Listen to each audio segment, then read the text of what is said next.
Welcome to America, the sign said. But it was a no-hero welcome as I passed through customs at Logan Airport. Here I was in the land of big burgers, big buns, big bombs, and big shots.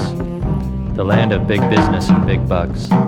I wake up from a dream and find myself, 3 weeks later, still in the USA, reaping the rewards of calculated capitalism in this land of opportunity. Soon, though, I know I'll have to make a choice. Should I become president or millionaire? Only time will tell.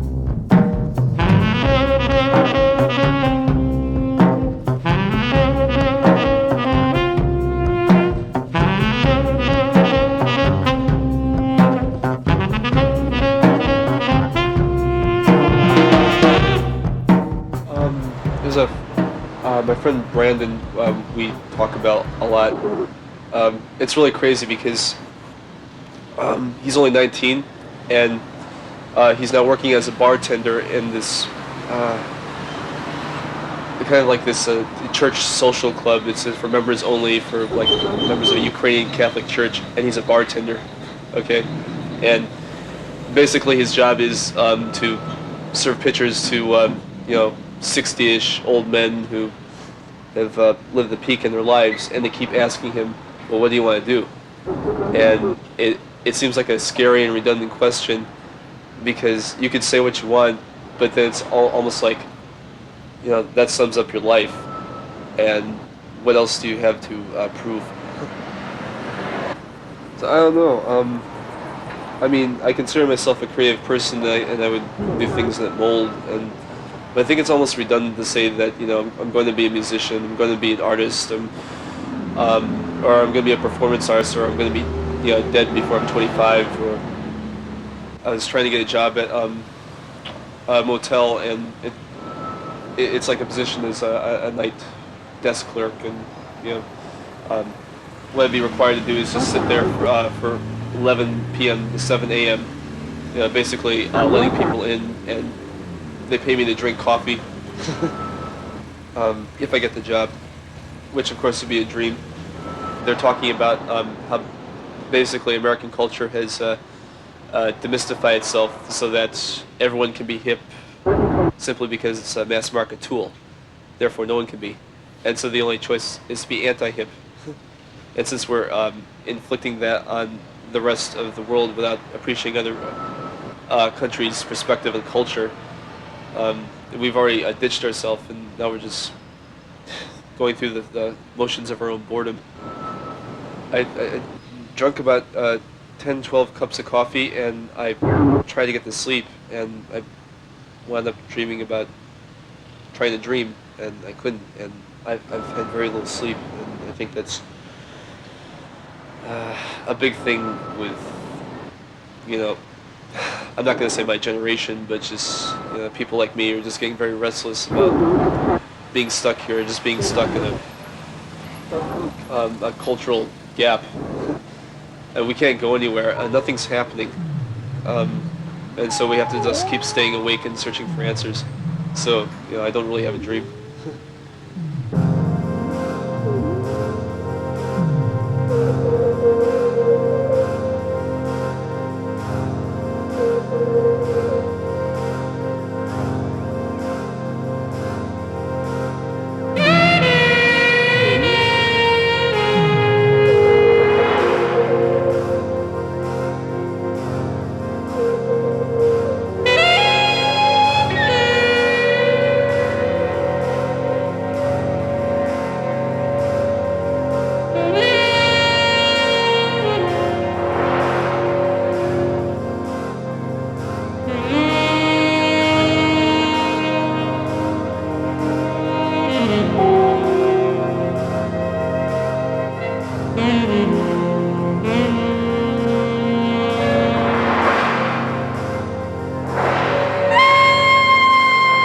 No, I don't plan anything. I like everything impromptu because it's more enjoyable that way. Let everything happen spontaneous. I have no future plans. Whatever will be, will be. And it's more fun. not even a New Year's resolution, because I think that's such a waste of time. Whoever started that, it's ridiculous. It's a waste of time. So I don't have any future plans. All I care about is staying, have good health, and that's the most important thing in life, is to have good health. Because if you don't have that, life is meaningless. I don't plan what's going to happen in the next few years because it's not guaranteed that I'll be here. Next year, the year after that, there's no guarantee that I'll be here tomorrow. There's no guarantee that I'll be here the next 10 minutes. So I don't plan those things. I just give thanks for every moment that I'm here. If I open my eyes in the morning, that is a blessing. And so that's how my life goes. Plan nothing. Hope for nothing. Just thankful what I have. And good health is number one.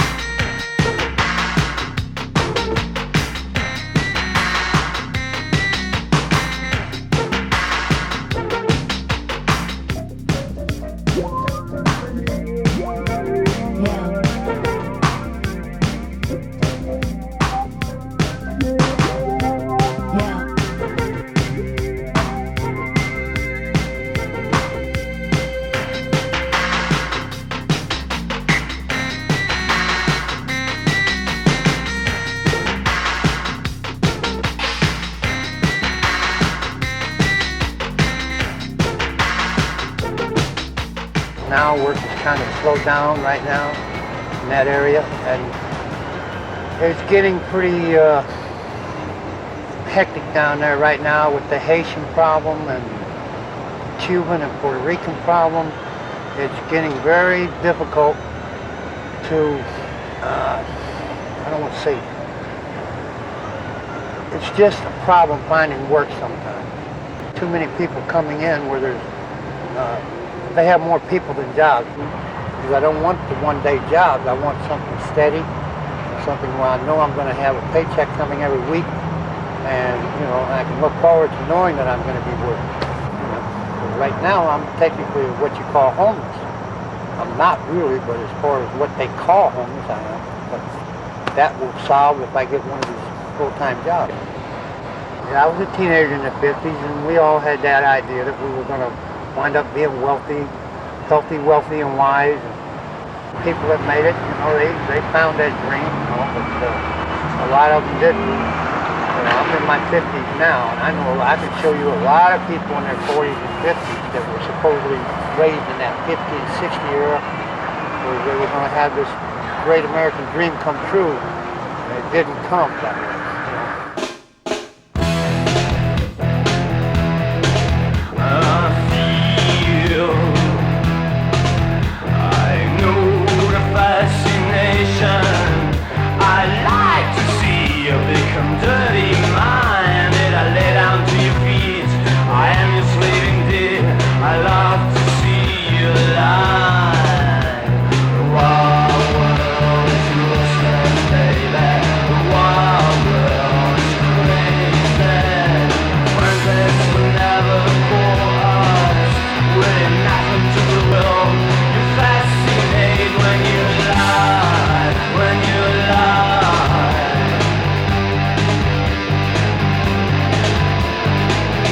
Every time I get too bummed out about that communications problem between blacks and whites, I realize that there's probably equally as bad of communications between whites and blacks.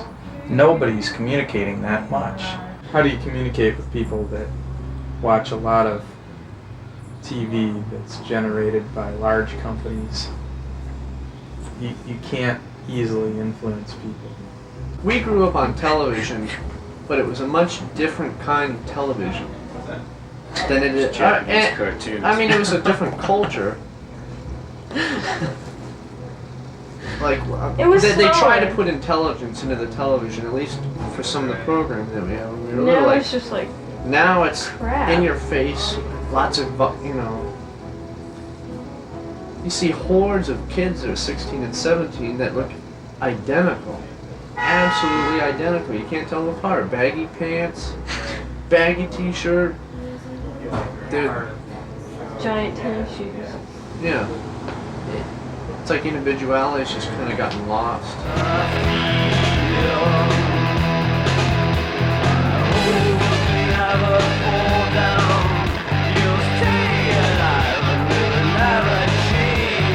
Nobody knows you're the best one when you lie, and this is something good. The wild world is ruthless, baby. The wild world is crazy. You break the rules of honor, it defines to the world. You fascinate when you lie, when you lie. The role of the U.S. is changing. The Cold War is gone. We have to adapt to a world that's much less stable and much less clear-cut. So things aren't as easy for a while. We're not the industrial leader of the world anymore, or we won't be for long. So that's going to change our whole outlook on not only the world, but the way we look at ourselves. I would rather live in a scummy place that has potential to grow, rather than the nicest country in the world that's steadily declining. Mm-hmm. It's past its peak. Yeah. You just gotta look around, you can see that real quick. Yeah. I'm not a pessimist either, it's just obvious. Yeah. This country is screwed, you know? It's Nothing works right. You know, there's like a problem with everything. the hippie generation had nothing to adapt to. Everything was set. They had no choice but to melt into the political works of the country. And for us, it's completely different. Fascinate when you lie, when you lie.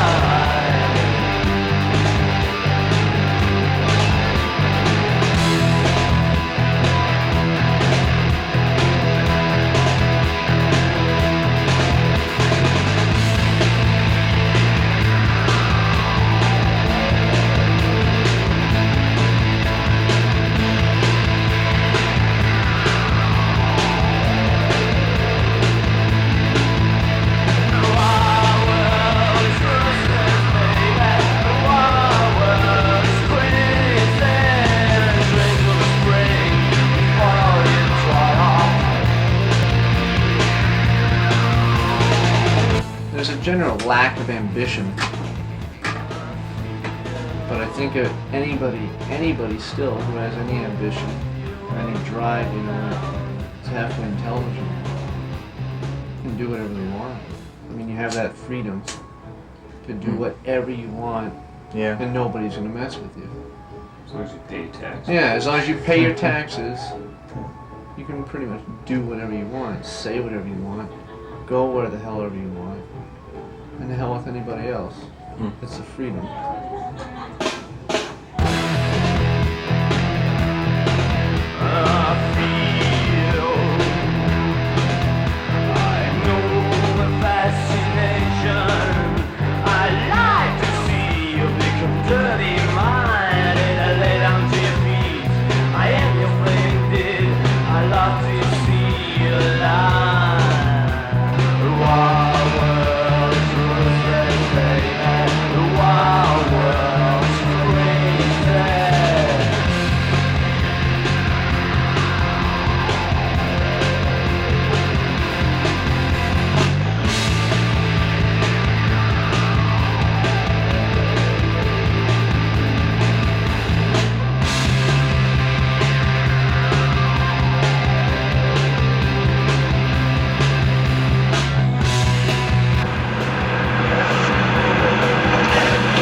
Hey, Timothy, what'd you run for? What'd you run from me for? What'd you think I was going to arrest you for? Is that the only reason you ran? I knew there was something wrong when I asked him how old he was. He told me 21. He gave me a year that he was born in 1961, and 61 to 93 doesn't quite add up to be 21. It's a little bit more than that. So. He started walking down the street with the booze, and I pulled down the street a couple blocks. He walked right in there and asked me what his date of birth was. He said, 1961. How old are you? 21. He just got a decade off. Quick. He got a decade off there, too. You recognize this guy? Yeah, I did, yeah. Did you sell this to him? Yes, I did, but I sold, before he had ID. Before he's had ID? Yes, he has. Otherwise, he would have never been served. I can assure you that. How old does he look to you? He looks like he's 21. He's 21. You know what the law states about asking somebody for their identification? Tell me what the law states. He made a relatively minor offense into it could have been a real tragedy. And it's things you read about in the newspaper every day. And luckily, this case came out where he's in jail and he's alive and I'm alive. And he'll be out tomorrow and I'll go home tonight. It's a warm night, and here I sit high on a hill, looking across the place I live. It's a small town, that's for sure, and home it isn't. For home was a place where I grew from a sprout to a stalk. This town is just another stop on my way to a destination unknown, unseen, unheard. It's barren, this town, but like me, it's just passing. In the morning, all life will be restored. The shopkeepers will appear, strip locks from their doors and cages. People will hustle and bustle about, and darkness will again wait for its turn. Darkness has taught this town how to shut many a door, enough doors to make a place seem to die. The hill on the edge of this town is barren too, barren for the wind to gain strength and find its true direction, the direction that gets so lost in this suburban bric-a-brac. My hair swirls and waves in the air, swirls like the water draining in these fields, water which would like to take the carved beaten paths. But you know nature has its preference. Nature has preference on its side, and the water simply runs straight down, across paths, across dips, across everything. It is a warm night, though with the snow, many might disagree with such a thought.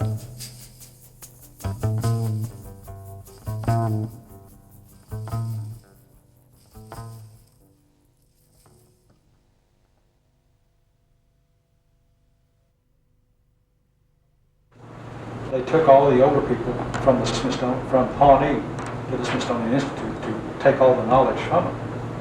A lot of the older people that had certain knowledge of ceremonies, of songs, of different healings and things like that, they would not pass it on because they felt like they would pass it on to an individual.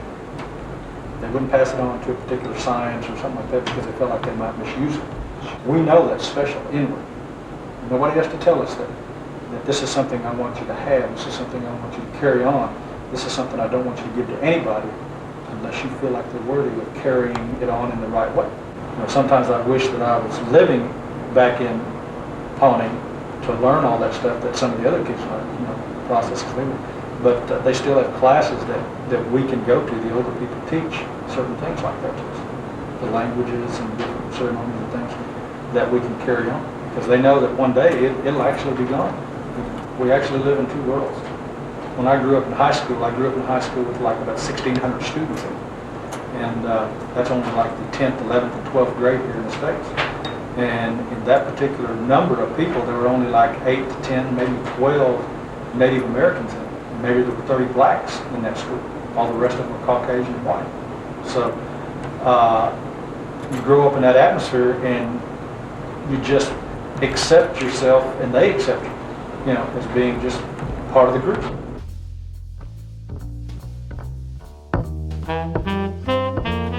There he was. I couldn't believe my eyes. Right there in front of me, 6 feet in height. One genuine iguana daddy, staring into the black glass inches from his face. There he was, all attention on that black window. He stood there, waiting. He'd done this before. This iguana daddy knew. He was wearing a beige suburbanite raincoat, black leather shoes. It was a full train, no seats, and no one was aware that here was this Iguana daddy. One genuine, 100% Iguana daddy. There are a lot of people who go through life without ever seeing an Iguana daddy. And here I was, staring right at one, and only a few feet away.